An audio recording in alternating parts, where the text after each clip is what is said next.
Bien, pues bueno, vamos a dar comienzo con el sermón de hoy.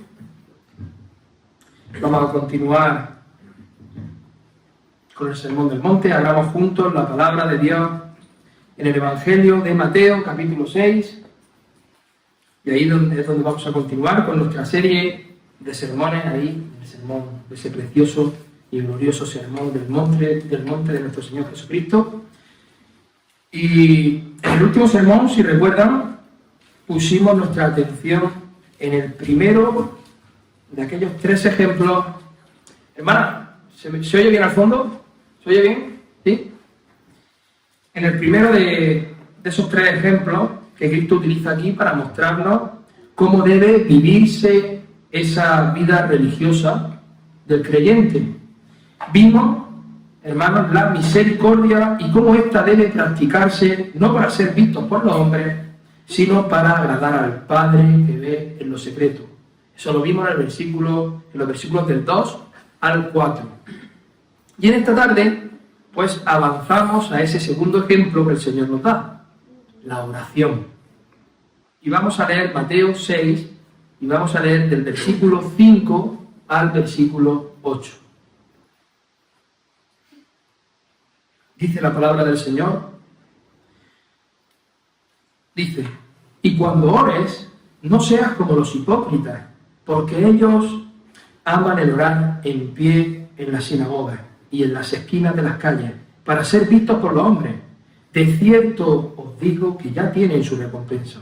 Mas tú, cuando ores, entra en tu aposento y cerrada la puerta, ora a tu Padre que está en secreto. Y tu Padre que ve en lo secreto te recompensará en público. Y orando, no uséis vanas repeticiones como los gentiles, que piensan que por su palabrería serán oídos. No os hagáis pues semejantes a ellos, porque vuestro Padre sabe de qué cosas tenéis necesidad, antes de que vosotros le pidáis. Amén. Oremos un momento, hermano. Jesucristo. Amén. Bien, mis hermanos, pues noten que al igual que con la limosna, aquí el Señor comienza con una presuposición. Es decir, Él no dice si oras, sino cuando ores. De la misma manera que en el versículo 2, hermanos, asumía que sus discípulos practicarían la misericordia, pues de la misma manera, aquí ahora Él asume que sus discípulos orarán. En otras palabras, si eres cristiano, orarás. La oración, hermanos, es al alma lo que al respirar es al cuerpo. Así como nadie puede sobrevivir físicamente sin respirar, nadie puede vivir espiritualmente sin orar. Nadie. La Biblia describe a los impíos en el Salmo 14 como aquellos que no invocan al Señor. De la misma manera que el primer respiro, hermano, de un niño al nacer evidencia que está vivo, pues de esa misma manera, hermano, así también la oración es la primera y constante evidencia de que la vida espiritual, de un creyente. Es la evidencia, la constante evidencia, hermano. Pero aquí viene la advertencia solemne de nuestro Señor Jesucristo, y es que no todo el que ora es cristiano. No podemos afirmar que un hombre sin oración sea cristiano, pero tampoco podemos decir que todo el que ora lo es. ¿Y por qué? Pues porque dice Jesús que también oran los hipócritas y también oran los paganos, los gentiles. Y más aún, incluso un verdadero creyente, hermanos, regenerado por el Espíritu Santo, puede caer en la trampa de orar como un hipócrita o de orar como un pagano. Detengámonos, mi hermano, a reflexionar en esto. No existe actividad más elevada, no existe actividad más noble, más gloriosa que la oración, hermano, para un cristiano. Un hombre nunca es más grande que cuando se postra ante Dios en dependencia y adoración. Y sin embargo, incluso en este acto tan santo, tan sagrado, el pecado nos acecha. Qué terrible, ¿verdad? El pecado puede corromper, hermanos, hasta lo más sagrado. Hasta el momento más sagrado, el pecado lo puede corromper. Imagina un hermoso manantial de agua totalmente cristalina que fluye desde lo alto de una montaña. El agua nace pura y comienza a descender, pero a medida que va descendiendo ese agua, las corrientes de barro y basura del camino pueden enturbiarla. Pues así ocurre con nuestro corazón, hermano. De la misma manera, el Espíritu Santo enciende en nosotros el deseo de orar, pero sin embargo el pecado que habita en nosotros puede mezclarse y puede contaminar esa oración con orgullo, puede contaminar esa oración con rutina y puede contaminar esa oración con vanidad. Por eso esta enseñanza es tan necesaria, mi hermano. Jesús no solo nos enseña a orar, nos enseña también a vigilar nuestras motivaciones, a vigilar las intenciones, las verdaderas intenciones que fluyen de nuestro corazón cuando oramos. Y aquí resuena la voz de Juan Calvino. Él decía, el corazón humano es una fábrica perpetua de idolatría. ¡Qué descripción tan certera, mi hermano! Incluso al orar, incluso cuando oramos, podemos levantar ídolos. Incluso cuando oramos, hermano. El ídolo del reconocimiento, el ídolo de la costumbre, el ídolo de nuestra propia voz, incluso cuando estamos orando. El pecado es tan serio, el pecado es tan profundo, que como vemos en este texto, nos persigue hasta la misma puerta del cielo, hermano. Eso es lo que Cristo está denunciando. La corrupción del corazón humano es tal que aún en lo más piadoso y en los más piadosos pueden ser tentados a pecar, hermano. Por eso, hermanos y amigos, no basta con estar en el lugar correcto, en el momento correcto, haciendo lo que parece correcto. No basta con eso nada más. El Señor mira más profundo. Él examina, hermanos, nuestras motivaciones, pero Él pesa los corazones, Él pesa nuestras intenciones, desnuda nuestros corazones, hermanos. Y en esta porción de este sermón del monte nos recuerda, el Señor nos está recordando que el Padre que ve en lo secreto es el único a quien debemos agradar. Y hermanos, hago un paréntesis aquí porque estoy viendo a la gente durmiéndose. Venís muy cansados. Hay que descansar, hermanos, para venir al culto. Porque es que no estoy viendo a uno solo. Cuando pensamos en el pecado, mis hermanos, solemos visualizarlo en escenas evidentes y en escenas escandalosas. Tal vez vemos el pecado en escenas como, no sé, tal vez viene a nuestra mente la figura de un hombre tirado en la calle, borracho, con la embriaguez, o lo vemos con la inmoralidad desatada en un prostíbulo, por ejemplo. Y sí, esas son expresiones del pecado. Esas cosas son pecaminosas, ¿no? Pero hermanos y amigos, si queremos ver con mayor claridad la verdadera magnitud del pecado, debemos mirar a otro lugar. Debemos mirar a un creyente genuino, a alguien que ha sido ya transformado. Ahí debemos mirar a un creyente genuino, sincero, que se arrodilla en su cuarto para buscar el rostro de Dios. Allí, en ese instante solemne, mientras se dispone a levantar su voz al cielo, hermano, descubre que su propio corazón lo traiciona. Que su carne se revela, que sus pensamientos se dispersan, que su orgullo busca infiltrarse allí, de rodillas delante del Dios santo, santo, santo. Esa, hermanos, déjenme decirle que esa es una imagen mucho más devastadora del pecado. Un hombre que desea adorar a Dios, pero que si se descuida, termina adorándose a sí mismo. Así de terrible es la corrupción que permanece en nosotros, hermanos. Así de terrible. Así de peligroso es el pecado. Cristo, en este pasaje, mis hermanos, nos advierte de ese riesgo. Acercarnos al trono de la gracia y convertir nuestra oración, que debería ser un acto de adoración sincera, convertirlo en un espectáculo centrado en nosotros mismos. No olviden esto, hermanos, el pecado nos va a perseguir, nos perseguirá hasta las mismas puertas del cielo. No olviden eso. Así que no debería sorprendernos que experimentemos lucha en nuestra vida de oración. Es algo que no nos tiene que pillar por sorpresa.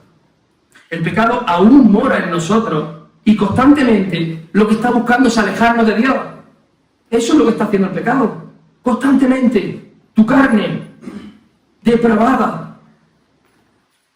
El apóstol Pablo lo confiesa en Romanos 7:21. El apóstol Pablo dice: así que, queriendo yo hacer el bien, hallo esta ley, que el mal está en mí.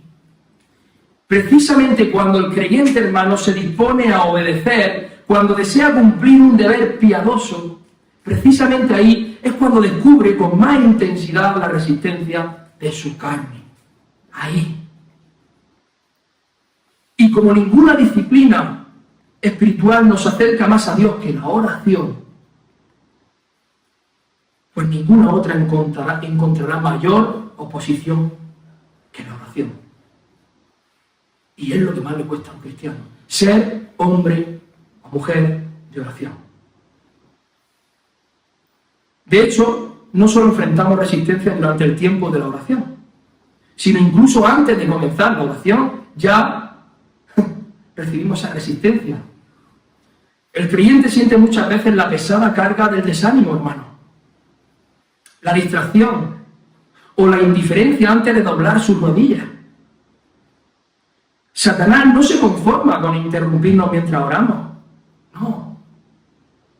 Su estrategia es mantenernos ocupados, distraídos, cansados o indiferentes para que ni siquiera lleguemos a orar, para que ni siquiera lleguemos a alzar nuestra voz, hermano. Y aunque este pasaje de Mateo 6 no aborda directamente ese aspecto, considero necesario que lo mencionemos, porque como pastores, hermanos, no solo debemos exponer un texto y satisfacer la curiosidad exegética de los oyentes. Nuestro deber, hermanos, es aplicar la palabra al corazón para fortalecer al rebaño frente a las artimañas del enemigo. El mismo apóstol Pablo nos recuerda en 2 Corintios 2, dice ahí en el versículo 11 sobre Satanás. Él dice: pues no ignoramos sus maquinaciones. Y hermanos, una de sus maquinaciones más sutiles es precisamente esta: el mantenernos alejados de la oración, del único lugar donde encontramos la gracia que nosotros necesitamos. Esa es una de las artimañas más comunes en Satanás, en el enemigo: mantenernos alejados. Thomas Watson, uno de los grandes puritanos, escribió lo siguiente: la oración es el azote del diablo, la fortaleza del cristiano y el refrigerio del alma. ¿Lo ven? El enemigo odia la oración, porque allí el cristiano se aferra a Dios.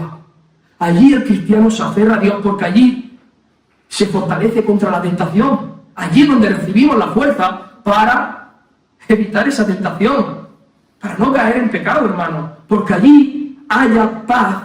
El cristiano, en medio del conflicto, es en la oración donde hallamos esa paz. Por eso hoy, con temor y con mucho amor de hermano, amor pastoral, quiero advertirles, mi hermano, no se sorprendan de las luchas que enfrentan en su vida de oración, que no os pille por sorpresa. Más bien, prepárense. Más bien hay que estar preparados para esa batalla, para esa lucha. El pecado y Satanás buscarán por todos los medios desviaros del camino. Es lo que va a buscar. Pero no olviden que la gracia de Dios es más fuerte que nuestras debilidades. La gracia de Dios es más fuerte que nuestras debilidades y que aquel que comenzó la buena obra en nosotros la va a ir perfeccionando. ¿Hasta cuándo? Hasta el regreso de Cristo. Hermanos, quiero señalar algo muy importante. Y es que Satanás conoce que la oración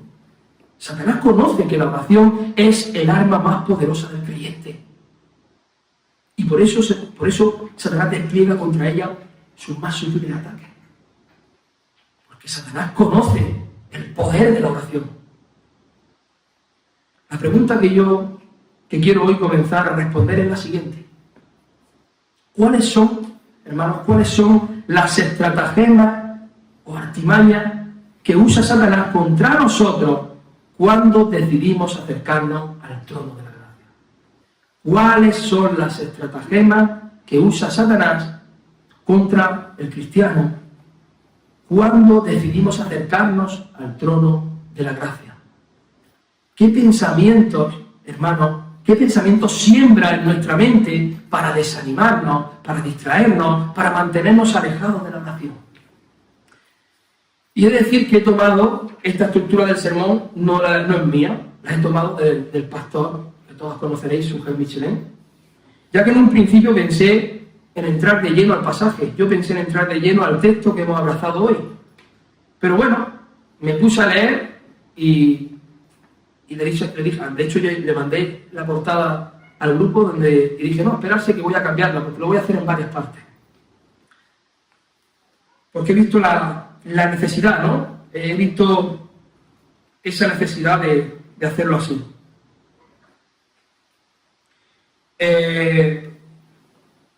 Bien, entonces vamos a estar, es que lo tengo aquí, vamos a estar en este sermón y un sermón más, en esta parte y otra más, vamos a estar hablando acerca de estratagemas y artimañas de Satanás. Hay muchas, pero yo voy a estar compartiéndoles pues las que yo he considerado más importantes.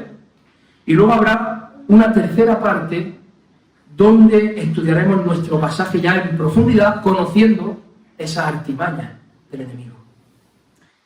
Y una de esas estratagemas, la primera que quiero compartirles, es precisamente la acusación de hipocresía.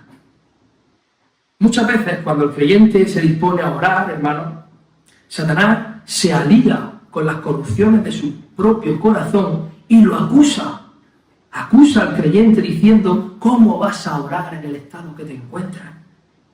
Así como estás. Si lo haces vas a ser un hipócrita. Quizá el enemigo trae a tu memoria algún pecado reciente que aún te duele, aún está bien calentito. Y con crueldad el enemigo te susurra, ¿cómo te atreves? ¿Cómo te atreves a presentarte delante del trono de Dios 3 veces santo después de que has hecho eso? ¿Cómo te atreves? ¿Acaso crees que Él no te ha visto? ¿Piensas que Él va a escuchar tus palabras en esa situación en la que te encuentras? Así tu alma queda atrapada, hermano, en un círculo de acusación, en un círculo de vergüenza. Mira, recordar esto, hermano. Satanás siempre opera de la misma manera. Siempre. Antes de que pequemos, Satanás lo que hace es minimizar la gravedad del pecado. Quitarle importancia. No pasa nada, todos lo hacen. Venga, hombre. Total, si es algo insignificante. Pero hermano, una vez que caemos, lo que hace es magnificar la culpa. Y decirte cosas así como, lo que hiciste es imperdonable, no te estás dando cuenta, no hay lugar para ti delante de Dios. No seas hipócrita, no vayas a orar a tu Padre con esa mancha. No en vano vemos en la Escritura, vemos ahí que la Escritura lo llama el acusador de los hermanos. Dice ahí en Apocalipsis 12:10. Lo he puesto, ¿no? Sí. Dice, porque ha sido lanzado fuera el acusador de nuestros hermanos, el que los acusaba delante de Dios día y noche. Acusa delante de Dios, Satanás acusa delante de Dios, delante de nuestra conciencia, con el único propósito de llevarnos a la desesperación, hermano, con el único propósito de apartarnos de la oración. te está acusando continuamente para que no ores, para que no vayas a ese trono de la gracia y te desparrames delante de tu Padre misericordioso y amoroso. Otras veces la acusación no viene por un pecado específico, muchas veces viene por la frialdad de tu corazón, hermano. Te sientes sin deseo de orar, sabes que debes hacerlo, incluso sientes la necesidad de hacerlo, pero no tienes el ánimo, estás desanimado. Entonces el enemigo te dice, si oras ahora vas a ser un hipócrita. Si oras ahora sin ganas, desanimado, vas a ser un hipócrita porque no lo deseas de verdad. Eso es lo que te dice el enemigo. Y estoy seguro de que os ha pasado. Estoy segurísimo. El diablo susurra, eres un hipócrita por obligarte a orar. Y muchas almas, hermanos, muchas almas confundidas, pues dejan de hacerlo. Y no oran. Se alejan, se apartan del trono de la gracia. ¿Y qué respuesta puedes dar a esta acusación, hermano? En primer lugar, debes recordar algo. Debes recordar que no orar es señal de que no has nacido de nuevo, de que eres aún un inconverso, de que la ira de Dios todavía permanece sobre ti. El creyente puede luchar, el creyente puede pasar por sequías espirituales, puede sentir frío en su corazón, pero siempre, siempre, siempre volverá a la oración, hermano. Siempre. La oración no es un lujo del cristiano maduro. La oración es la marca distintiva de todo verdadero cristiano. De todo verdadero hijo de Dios. Hermanos, ¿recuerdan el relato de Saulo en Hechos 9? Camino a Damasco. Cristo lo derribó de su caballo. Y luego el Señor le habló al discípulo llamado Ananías. Comprensiblemente, hermano, Ananías temía acercarse a Saulo, al gran perseguidor de los cristianos. Pero el argumento de Cristo fue sencillo y contundente. Ve, porque he aquí que Él ora. En Hechos 9:11, esa, hermano, fue la señal inequívoca de que Saulo había sido transformado, porque ahora oraba. Sí, es cierto, los creyentes batallan en su vida de oración. Hay caídas, hay periodos de frialdad, hay periodos en los que sientes que no eres cristiano, que Dios no te escucha. Pero el espíritu de adopción que has recibido, hermano, te impulsa a clamar, como dice en Romanos 8:15, Abba, Padre. Hermano, y esa obra, déjame decirte, que nadie la puede pagar. Nadie la puede destruir, nadie la puede eliminar. Nadie. La verdad es que orar aún sin deseo no es ser un hipócrita, no es hipocresía, es obediencia. Obediencia. Dios te ordena orar sin cesar en 1 de Tesalonicenses 5:17. La oración no es solo, hermanos, una inclinación de tu corazón, es un deber santo, un mandato amoroso de tu Padre Celestial. Te lo está mandando, orar sin cesar. Por lo tanto, debes orar cuando lo deseas y debes orar cuando no lo deseas. Te lo está mandando Dios, porque el mandato no depende de tus emociones. Ojo, no depende de cómo te sientas tú. Depende de la voluntad de Dios. La voluntad de Dios es que tú ores sin cesar. John Bunyan, otro siervo fiel del Señor, escribió lo siguiente, dijo: cuando no puedes orar como deberías, ora como puedas. Dios nunca desprecia la oración sincera de un corazón débil. Dios nunca desprecia la oración de un corazón abatido, sin ganas, cansado. Ora. Hermanos, no permitan por ninguna circunstancia que el enemigo les arrebate la comunión con Dios con la mentira de la hipocresía. No lo permitáis. Aun cuando tu corazón esté frío, aun cuando no sientas a Dios, aun cuando no sientas deseo de orar, corre al trono de la gracia. Corre. Porque la hipocresía no es La hipocresía no es orar sin ganas. La verdadera hipocresía, hermanos, es aparentar delante de los hombres algo que no vivimos delante de Dios. Eso es ser un hipócrita. Eso sí es ser un hipócrita. Aparentar delante de los hermanos algo que no estás viviendo delante de tu Padre. Hermanos, debéis aprender a distinguir claramente entre lo que es obediencia o hipocresía. No confundamos las dos cosas. Cuando un creyente cumple con un deber espiritual, cuando un creyente cumple con un deber espiritual, no porque le apetezca hacerlo, sino porque sabe que Dios lo ha amado y que la salud de su alma depende de ello, eso no es hipocresía, eso es obediencia. Es obediencia, aunque la hagamos sin ganas, hermano. Quizá hoy, después de la siesta, alguno se ha levantado y ha dicho, yo no tengo ganas de ir ahora a la iglesia, al culto, estoy cansado, tengo sueño, no he descansado, como veo hoy. Quizás alguno se ha levantado así, estoy aquí en el sofá, aquí en mi cafecito y ahora aquí sentado, no tengo ganas de ir a la iglesia. Y sin embargo, aquí estás, hermano. Sin embargo, aquí estás sentado a la escucha de la palabra de Dios. ¿Eres un hipócrita por haber venido?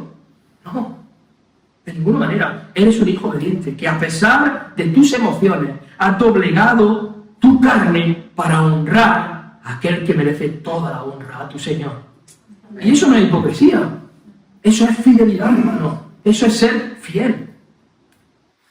Por eso si Satanás, hermano, intenta acusarte diciendo que serás un hipócrita al orar o al cumplir cualquier deber piadoso, siempre debes recordar esto. Siempre debes recordar que es mucho más sabio obedecer un mandamiento claro de Dios, aunque lo hagas luchando contra tu carne, aunque lo hagas sin ganas, que caer en el pecado de dejar de hacerlo por miedo al fracaso. La Escritura nos da un retrato gráfico del perezoso, ahí en Proverbios 22:13. Ahí dice, Proverbios 22:13, dice el perezoso, el león está afuera, seré muerto en la calle. ¿Veis el cuadro? El perezoso siempre encuentra una excusa para no salir. Siempre tiene un motivo para quedarse inactivo. Siempre. De igual manera, el perezoso espiritual dice, no oraré porque temo ser hipócrita. Y al final, no hace nada. No ora, no hace nada. Prefiere quedarse quieto antes que enfrentar el deber. El remedio, hermanos, contra ese engaño es recordar que el mismo temor de caer en hipocresía es ya una señal de sinceridad. Hermanos, nadie, absolutamente nadie está exento de la tentación de la hipocresía. Nadie, excepto nuestro Señor Jesucristo. Él sí, el hombre perfecto. Yo no puedo decir con una conciencia limpia que nunca he actuado con cierta hipocresía, y ninguno de nosotros puede, ninguno. Pero escuchen bien, el que teme caer en la hipocresía está en una posición mucho más segura que aquel que vive confiado sin examinar su corazón. Cuando Satanás ve a un hipócrita arrodillado, lo deja tranquilo, incluso lo anima. Es más, lo felicita después de orar, porque esa oración pues no incomoda ni es una amenaza para él. Pero cuando, hermano, cuando el enemigo ve a un hijo de Dios temeroso de ser hipócrita, luchando por mantener un corazón íntegro, el enemigo tiembla, hermano, porque sabe que esa alma está buscando sinceridad delante de Dios, que es todopoderoso. Es lo mismo que sucede con algunos creyentes sinceros, que por falta de instrucción se atormentan pensando que han cometido el pecado imperdonable contra el Espíritu Santo. Viven bajo esa angustia, hermano, de que ya no hay perdón para ellos. Pero, hermano, simplemente el mero hecho de que estén afligidos por esa evidencia de que no... simplemente el mero hecho de estar afligidos por eso, por pensar que han cometido el pecado imperdonable, es una evidencia de que no lo han cometido. No sé si me he explicado, que me he enredado aquí en la boca. El corazón endurecido, hermano, jamás se preocupa por estar endurecido. Jamás. El incrédulo no siente temor por la blasfemia. Sin embargo, el creyente sí. Entonces, simplemente pensar que has cometido el pecado imperdonable es una evidencia de que no lo has cometido. Por eso, si ese temor de hipocresía, hermano, se ha convertido en un obstáculo para tu vida de oración, no ataques la oración. Lo que tienes que hacer es atacar el temor. Como Daniel, cuando el rey Darío decretó que nadie podía orar a ningún dios ni hombre que no fuese él. ¿Qué hizo Daniel? ¿Qué hizo? No combatió la oración para obedecer el decreto. Combatió el decreto orando 3 veces al día, como tenía por costumbre siempre. De la misma manera, hermanos, cuando Satanás busca alejarte de tu cámara secreta, de tu tiempo de oración en la intimidad con el Señor, ese es precisamente el momento de orar con más intensidad, con más insistencia, hermanos, porque allí está la victoria. Allí está la victoria. Hermanos, ¿cuál es entonces la primera estratagema del enemigo para alejarnos de la oración? Convencernos de que por estar en la condición en que estamos, si oramos seremos unos hipócritas. Esa es su mentira. Pero el creyente verdadero, mi hermano, debe responder: obedeceré a mi Señor. No confundiré mi lucha con hipocresía. No confundas tu lucha con hipocresía, hermano. Aunque mi carne resista, yo doblaré mis rodillas, porque mi Padre me manda a orar. Orar sin cesar. Y en Él está la vida de mi alma. Y como dijo Owen, John Owen dijo: Satanás teme más las oraciones de los santos débiles que las maldiciones de los poderosos del mundo.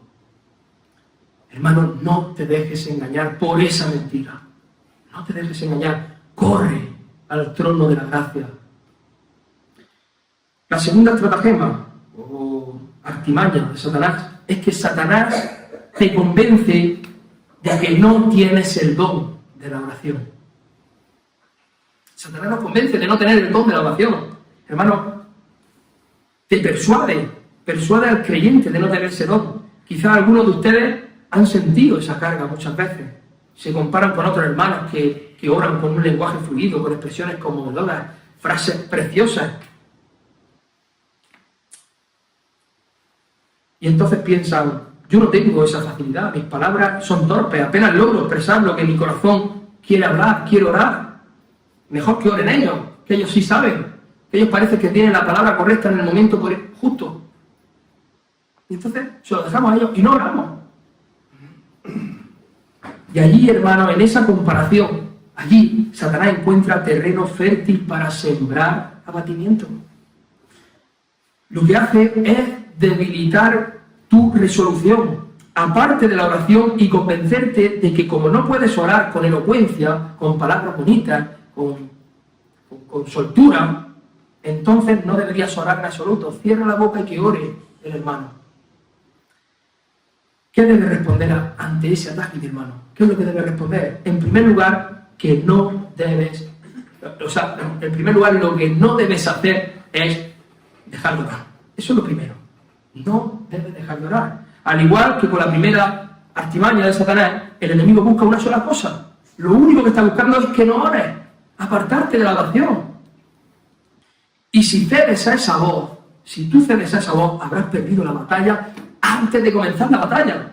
Antes de saltar al terreno de juego, estás en el banquillo y antes de salir, ya has perdido la batalla. Orar, hermanos, es necesidad vital para todo hijo de Dios. Es vital. Y sabemos que es también un mandato, como hemos dicho, orar sin cesar. No ataques el deber, ataca el obstáculo. Dios no mira la elocuencia, hermano. Dios no mira lo bonito que tú oras. Dios mira el corazón. Es lo que Dios mira. Aquí debes recordar una verdad gloriosa. Dios no juzga como juzga el hombre. Lo aprendemos en el relato de Samuel, cuando buscaba el sucesor de Saúl.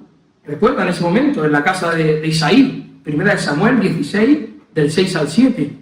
Samuel se dejó impresionar por la apariencia de Eliab. ¡Oh! ¡Qué tío más alto, fuerte! ¡Qué percha tiene! Este tiene percha de rey. Si es que, menudo cuerpo. Y sin embargo, Dios lo corrigió. Él le dijo con palabras que todavía resuenan hoy, hermano. Él le dijo: no mires a su parecer ni a lo grande de su estatura, porque Jehová no mira lo que mira el hombre, pues el hombre mira lo que está delante de sus ojos, pero Jehová, ¿qué mira? Mira el corazón. El corazón, hermano. Eso, hermano, es exactamente lo que ocurre con la oración. Lo mismo. El Señor no se complace en la hermosura de tu lenguaje. No se complace en lo bonito que oras, en las palabras bellas y preciosas. No estoy diciendo con eso ahora que dejé de decirlas. Los que oren tan bonito, ¿no? Pero Él no se complace con eso. Él se complace con la sinceridad de tu corazón, con la motivación, con la intención con la que estás orando. Quizás tus palabras son pocas, quizás tus palabras son repetitivas o entrecortadas, pero si salen de un corazón que está quebrantado y dependiente de Dios, son un perfume grato a la presencia de Dios, hermano. Mira, ¿qué es lo que preferirías? ¿Un traje elegante que cubre un cuerpo que está enfermo? ¿O un ropaje humilde que viste un cuerpo lleno de salud? Del mismo modo, hermano, del mismo modo es mejor presentar a Dios una oración sencilla, pero sincera, que una oración adornada de frases hermosas, bonitas, elocuentes, que parece David escribiendo los salmos, pero vacía de verdad. De la misma manera, hermano, nunca olvides que la oración aceptada, y esto es muy importante, es lo más importante, nunca olvides que la oración aceptada no es por medio de ti, es por medio de Cristo. Tú no tienes nada que ver. Tú no tienes nada que ver. No hay nada que a Dios lo motive de ti. Es Cristo en ti. No olvides esta verdad fundamental, hermano. Nuestras oraciones no son aceptadas por la forma en que nos expresamos, por lo bonito que lo hacemos, sino por la obra de Cristo. Por su obra, por Él. Santiago nos recuerda que la oración eficaz del justo puede mucho. Santiago 5:16. ¿Y por qué es eficaz? No por el arte de sus palabras, sino porque procede de alguien que ha sido declarado justo. ¿En quién? En Cristo, en Jesucristo. El salmista, hermanos, lo confirma en el Salmo 34, versículo 15. Ahí dice: los ojos de Jehová están sobre los justos, y atentos sus oídos al clamor de ellos. Y Pedro, el apóstol Pedro, añade en 1 de Pedro 2:5 que nuestras oraciones son sacrificios espirituales aceptables a Dios por medio de ti. No, hermano, por medio de Jesucristo. Por medio de Jesucristo, hermano, es la sangre del Cordero, la sangre de Cristo la que purifica cada una de tus oraciones. Incluso tus mejores momentos, escucha bien, incluso tus mejores momentos de devoción están manchados, hermano. Manchados con distracciones, manchados con frialdad o manchados con egoísmo. Pero incluso los mejores momentos están manchados. Como dijo Thomas Watson, aún nuestras lágrimas de arrepentimiento necesitan ser lavadas en la sangre de Cristo. Y qué cierto, mi hermano, qué cierto. Nada de lo que ofrecemos es perfecto, absolutamente nada. Nada. Pero Cristo, el amado, aquel a quien Dios mira y se complace, Cristo intercede y presenta nuestras oraciones delante del Padre, purificadas en su sacrificio. No en ti. No tienes nada que ver tus oraciones preciosas y bonitas. Sigue orando así de precioso y de bonito, pero no tiene nada que ver. Es Cristo. Por eso cuando no tengas ganas de orar, o cuando no salgan, o no sepas, o creas que no sabes, que no tienes el don, no es necesario, hermano, si es con un corazón sincero. Ora.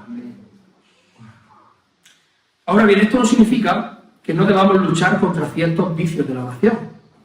Los discípulos mismos dijeron en Lucas 11:1 que lo que dijeron: Señor, enséñanos a hacer milagros. Enséñanos a qué? Enséñanos a orar. No, dijo: enséñanos a orar.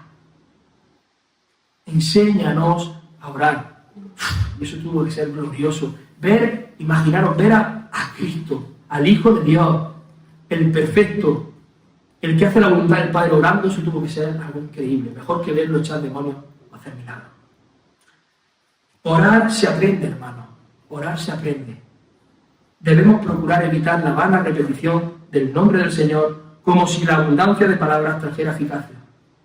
Debemos esforzarnos en nutrir nuestro lenguaje con las Escrituras para hablar a Dios en su propio idioma. Y debemos acercarnos, hermanos, con reverencia, conscientes de la solemnidad de lo que estamos haciendo. Un momento solemne. Pero incluso cuando aprendamos a orar mejor, nuestras limitaciones siempre estarán presentes. Siempre. Siempre habrá alguien, hermano, que ore con mayor fluidez que tú. Siempre. Siempre habrá algún hermano que diga palabras más lindas que las tuyas. Siempre. Siempre habrá mejores, que tú pienses que son mejores oraciones que las tuyas. Y eso no debe desanimarte. Porque tanto el que ora con abundancia de palabras, como aquel que apenas logra balbucear un clamor sincero, ambos, hermanos, ambos son escuchados únicamente por medio de ¿quién? ¿De ti? No, de Cristo. Por medio de Jesucristo, hermano. Lo que Dios escucha, hermano, no es la belleza literaria de nuestras oraciones, sino el gemido de un corazón que depende de Él. Lo que quiere al cielo no son nuestras frases bien construidas, sino la fe sencilla que mira a un único lugar. La fe sencilla que tiene sus ojos fijos en Cristo, hermano. Quizá tú solo digas, Señor, ten misericordia de mí.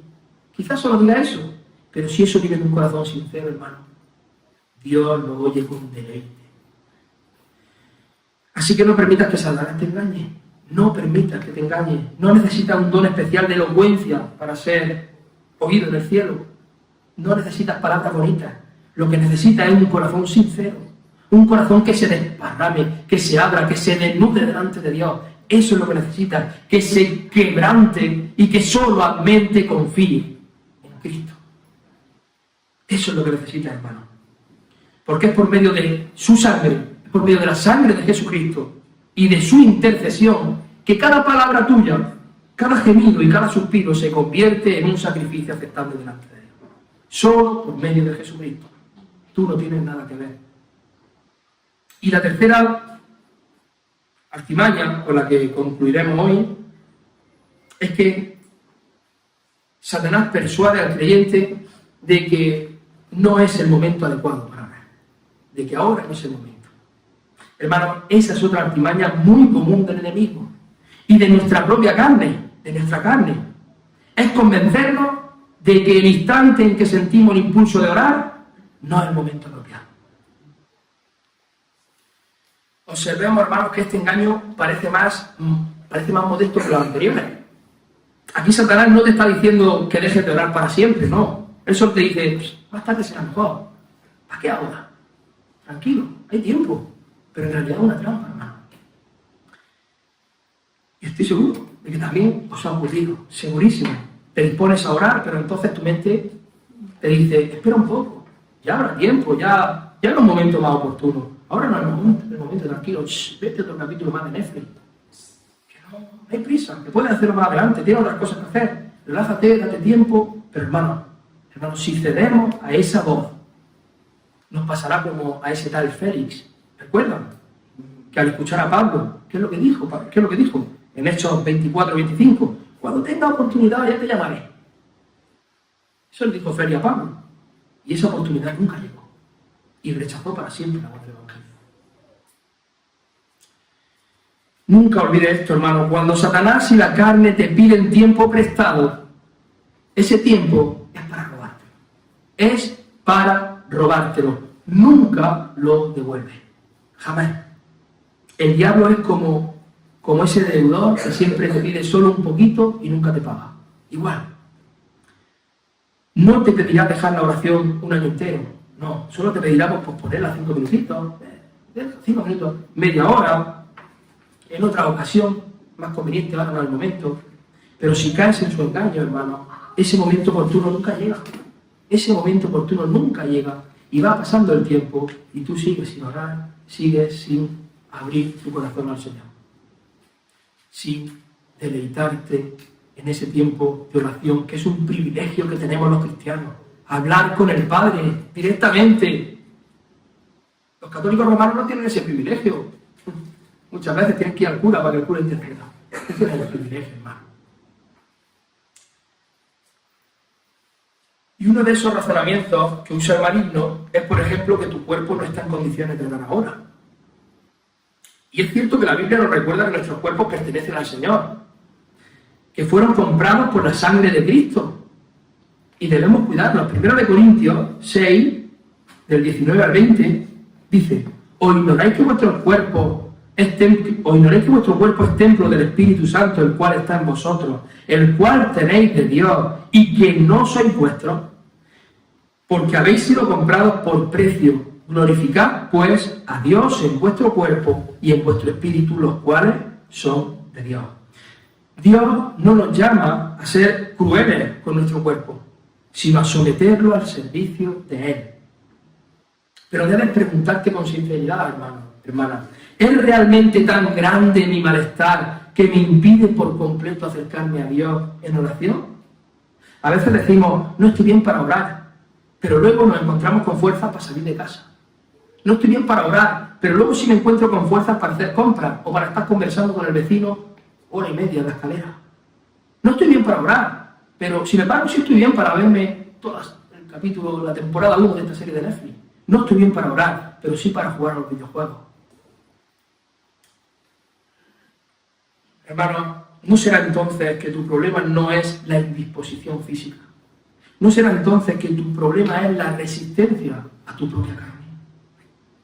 ¿Os dais cuenta? Es distinto cuando el cansancio es real, cuando el cansancio es profundo, producto de circunstancias providenciales. Quizá una enfermedad, una jornada laboral dura, una crisis familiar que desgasta el cuerpo y el alma. En esos casos, hermanos, Dios es compasivo. Y más que ninguno. Dios es compasivo, hermano. Él no espera que ores con la misma intensidad de siempre. Aún en el lecho del dolor puedes elevar breves oraciones como flechas al cielo. Nehemías lo hizo cuando el rey le preguntó qué deseaba. ¿Recordáis lo que dijo? Nehemías 2:4: entonces oré al Dios de los cielos y respondí al rey. Fue un dardo al cielo en medio de una situación urgente, hermano. Pero ojo, porque también hay un cansancio que es ilegítimo. Ese que proviene de la pereza o del mal manejo del tiempo. El perezoso, hermano, siempre está cansado, aunque no haya dado ni palo al agua, siempre está cansado. Como dice Proverbios 21:25. Proverbios 21:25. El deseo del perezoso le mata, porque sus manos no quieren trabajar.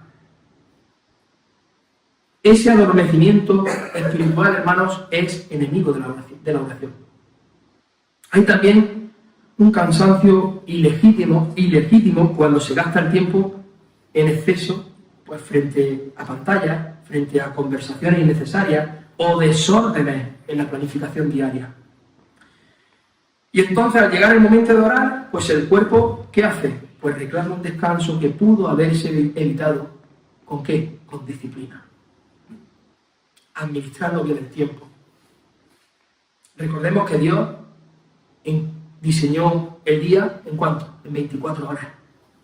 ¿Y en cuántos días a la semana? 7 días a la semana. ¿Para qué? Pues para atender nuestras responsabilidades, tanto con Él, con Dios, como con la familia, como con el prójimo. Dios es un Padre compasivo, hermano. Así que no confundamos las cosas. Cuando el cansancio es legítimo, cuando viene de circunstancias que Dios mismo permite, debemos recordar que nuestro Padre es compasivo. Con Elías, por ejemplo, agotado y asustado, Dios no le reprendió por no orar más, sino que lo puso a dormir y lo alimentó. Primera de Reyes 19, del 5 al 7. Y echándose debajo del enebro, se quedó dormido. Y aquí luego un ángel le tocó y le dijo: levántate, come. Entonces él miró, y aquí a su cabecera una torta cocida sobre las ascuas y una vasija de agua. Y comió y bebió y volvió a dormirse. Y volvió el ángel de Jehová la segunda vez, lo tocó diciendo, levántate y come, porque largo camino te resta. Se levantó pues y comió y bebió, y fortalecido con aquella comida caminó 40 días y 40 noches hasta Horeb, el monte de Dios. Y cuando Jesús vio a sus discípulos rendidos después de servir, ¿qué es lo que les dijo? En Marcos 6:31 les dijo, venid vosotros aparte a un lugar desierto y descansad un poco. Hermanos, Dios no es como Faraón, que exigía que Israel hiciera más producción de ladrillos sin darles paja. No. Nuestro Dios conoce nuestra condición. Él nos conoce y sabe que somos polvo. Él sabe que somos polvo. Salmo 103:14. Porque Él conoce nuestra condición. Se acuerda de que somos polvo. Amén. Hay días, hermanos, en los que solamente podremos levantar oraciones cortitas. Y otros en los que podemos pasar largos ratos de comunión. Lo importante es no dejar que el enemigo robe nuestra vida de oración bajo pretextos que son falsos, hermanos. Eso es lo importante. Y esto, hermanos, es una lucha continua, esto no acaba. Es una lucha continua. Al final debemos distinguir entre no poder orar como queremos y no querer orar. Debemos distinguir. Son cosas distintas, totalmente distintas. Cuando no podemos, Dios conoce nuestra debilidad. Él la conoce y recibe aún nuestras oraciones entrecortadas, débiles. Pero cuando no queremos, hermanos, allí debemos reconocer que nuestra carne, que tu carne está resistiendo al Espíritu. Que tu carne está resistiendo y debes pelear la batalla de la fe. Debes pelear. Calvino dijo, la pereza es la almohada sobre la que Satanás adormece a los creyentes. No permitas, hermano, que te robe el privilegio de la oración. Es un privilegio que solo los cristianos tenemos y que muy poco aprovechamos y disfrutamos y gozamos. Hermano, el diablo intentará convencerte de que el momento oportuno llegará después. Pero la verdad es que el mejor momento para orar es ahora. Ahora, hermano. Y si aprendes a resistir esa voz engañosa, créeme que tu vida de oración va a crecer en profundidad y constancia. Va a crecer. Solo tienes que aprender a resistir esa voz que te está engañando. El próximo sermón, con la ayuda del Señor, seguiremos examinando, como he dicho antes, más de estas estrategias del diablo, de Satanás, y los remedios que la palabra nos ofrece. Y luego, pues como os he dicho, habrá una tercera parte de esta miniserie sobre la oración, donde ya entraremos a estudiar de lleno este pasaje, ya siendo conscientes, hermanos, de muchas de esas artimañas del enemigo. Hay muchas, pero yo he tomado las que he considerado más importantes, más comunes, ¿no? Hermanos, hemos visto ya 3 de las maquinaciones más comunes de Satanás contra la vida de oración. Primero, hemos visto que nos acusa diciéndonos que si oramos en el estado en que estamos, seremos unos hipócritas. Segundo, nos susurra que no tenemos el don de la oración, que otros lo hacen mejor y que nosotros deberíamos dejarlo por ello. Y tercero, nos convence de que este no es el momento oportuno, que mañana o más tarde será mejor. Pero hay, hermanos, ¿qué hay detrás de estas 3 voces? ¿Qué hay detrás de estas voces? Una sola intención común: mantenernos lejos del trono de la gracia. El enemigo no necesita que renuncie a la oración públicamente. Le basta con que la pospongas, con que la debilites, con que la descuides un poquito. No olvides esto, mi hermano. El mayor temor de Satanás no es que asistas a la iglesia. El mayor temor de Satanás no es que cantes unas alabanzas, que alces tu voz en unas alabanzas. Ni siquiera que leas la Biblia de vez en cuando. Lo que más le aterra es verte de rodillas delante de tu Padre, el Todopoderoso, el Yo Soy, porque allí es donde el cielo se abre y el alma, hermano, se fortalece. Eso es lo que más teme. Por eso, si te acusa de hipócrita, recuerda que la obediencia nunca es hipocresía. Si te convence de que no tienes el don, recuerda que Dios no escucha frases bonitas, sino corazones sinceros en Cristo, no en ti. Y si te engañas diciendo que no es el momento, recuerda también que el mejor momento es ahora. Ahora. Que Dios nos ayude, hermanos, a aplicar lo aprendido para que nuestra vida, realmente, nuestra vida de oración, no se apague, sino que arda, hermanos, que arda cada día más, con más fuerza delante del trono de Dios. No dejemos que el enemigo robe lo que más nos acerca al corazón de Dios. Acerquémonos con confianza. Acerquémonos con confianza. Somos hijos de Dios. El Espíritu Santo mora en nosotros. Tu Padre, que es amor, no te va a rechazar. Porque gracias a Él está mirando a Cristo, no a ti. Él está mirando, porque si tú no tuvieras a Cristo, toda su ira estaría sobre ti. Pero ahora Cristo está en ti. Así que recuerda, como dice, acércate con confianza, como dice Hebreos 4:16, dice, acerquémonos pues confiadamente al trono de la gracia para alcanzar misericordia y hallar gracia para el oportuno socorro. Que nada, hermano, mi hermano, que nada, ni la culpa, ni la comparación, ni la postergación nos aparten de la comunión con nuestro Señor. El diablo tiembla. El diablo tiembla cuando un cristiano débil, con palabras torpes y un corazón cansado, pero sincero, se atreve a orar en el nombre de Jesús. Así que, mi hermano, mi hermana, aunque tu carne resista, aunque tu mente divague, aunque tu fuerza falle, ora. Porque allí en la oración es donde Dios se glorifica y donde tú eres sostenido. Porque todo puede esperar, hermano. Todo, absolutamente todo. Puede esperar la serie esa de Netflix. Esa temporada que tantas ganas tiene de ver. Puede esperar. Puede esperar esos videojuegos a los que juegan día tras día. Puede esperar, hermano. Puede esperar esas cañas con los colegas que tantas ganas tiene de tomar. Pero lo que no puede esperar, hermano, es tu comunión con el Señor. Lo que no puede esperar es tu relación con Dios. Es importante que no dejes de orar. Importante que no dejes de disciplinarte. A Dios sea la gloria siempre. Vamos a orar, hermano. Hola, gracias por ver este sermón. Suscríbete a nuestro canal y compártelo para que te sea de bendición y para los demás. Que Dios te bendiga.